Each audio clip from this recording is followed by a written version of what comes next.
So ito mga kaligot, no, welcome back sa ating YouTube channel. Meron tayong gagawin dito, isang amplifier, no, DB audio.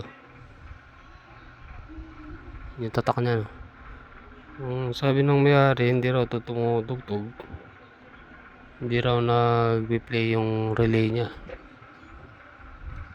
hindi pumipitik. So saksakan natin, no.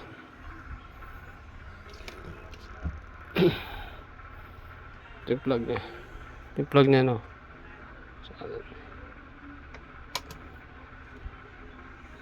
Tapos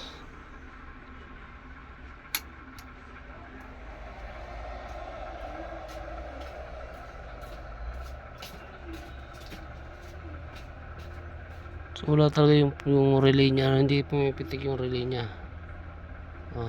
I-off natin. Wala. On natin, no.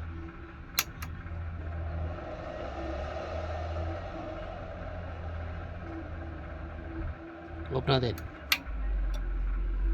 So itong relay niya hindi pumipitik. Ibig sabihin may problema ito, at yun ang alamin natin bakit dito pumipitik, no.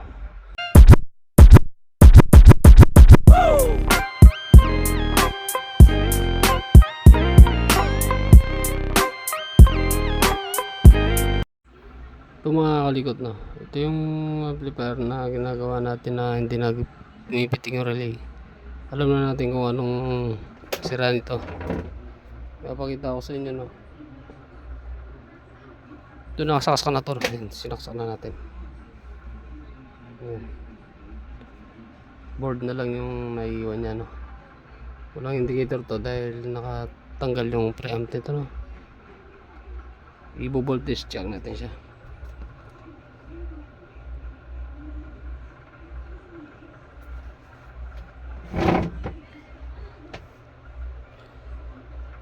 Tapos itong tester natin, nakalagay na to ng DC. Susukatin natin yung kanyang relay. Naka DC 50 tayo, no. Itong kanyang relay.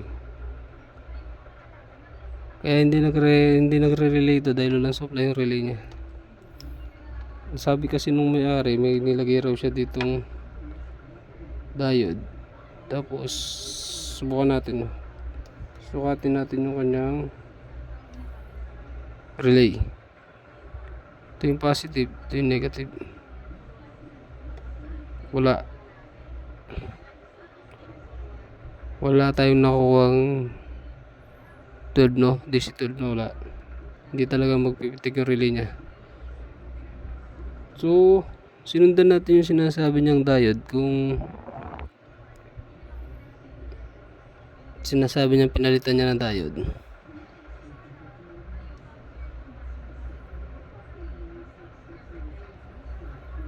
Kasi itong kanyang positive ng relay, tumakbo yan dito hanggang sa tumakbo dito ng supply ng AC, tumawid ng diode. Itong diode na to, tumawid to para maging DC. Susuplayan niya yung relay. Ito. Kaso pagkakakabit nito, baliktad pa lang pagkakabit niya, kaya pala hindi nagre-relay to. So tingnan natin, baybayin natin, no. Lalagyan natin sa negative. Tapos so pagdating dito, wala pa rin, kasi baliktad ng kanyang diode. Instead na positive, naging negative to dito. Subukan natin itong baliktarin. Dapat dito may supply na siya, wala siyang supply dahil baliktad ng kanyang pagkakabit ng diode, no. Yun yung babaliktar natin para makasupply ito. Baliktar natin, no.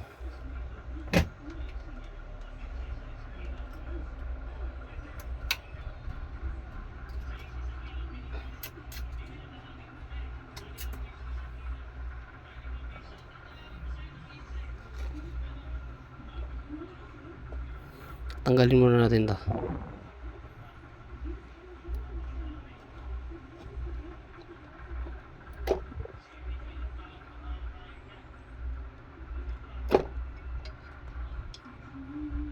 So ito mga malilikot, no, itong ibig kong sabihin.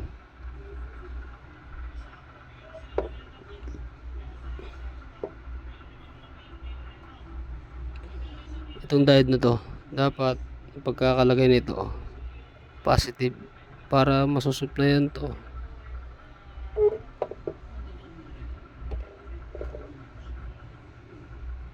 Ito yung linya niya.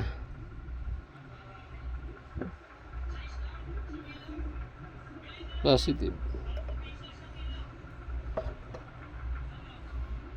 Positive to, natatakbo dito sa relay papuntang positive relay. Hindi talaga magkiklik to dahil baliktad ang kanyang diode. Baliktad natin yung diode. So ito na mga likot, no, naibaliktad na natin yung diode nya, no. Wala pa rin siya, no, wala pa rin siya pitik ng ano, no. Wala pa rin 12 volts, hindi pa rin pitik yung kanyang relay.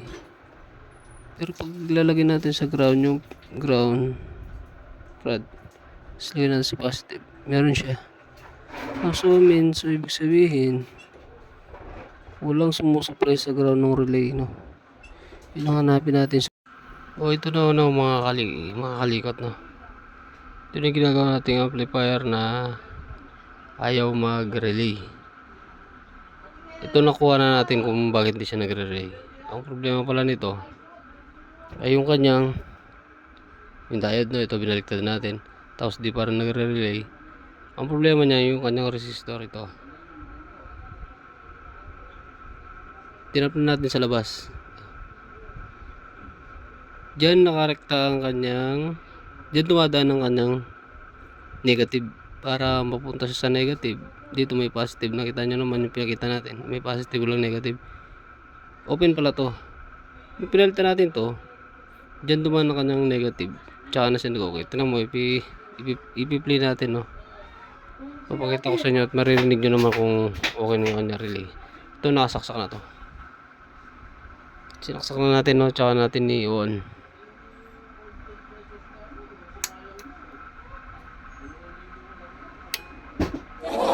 Marinig nyo ba, no?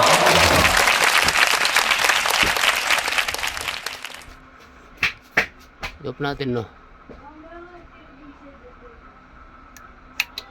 Ayun, no. Kita nyo naman gumagalaw, no. Tapos tumutunog pa. Ito, ulit natin. Yun. Yun na, no. Kita na natin kung anong problema niya.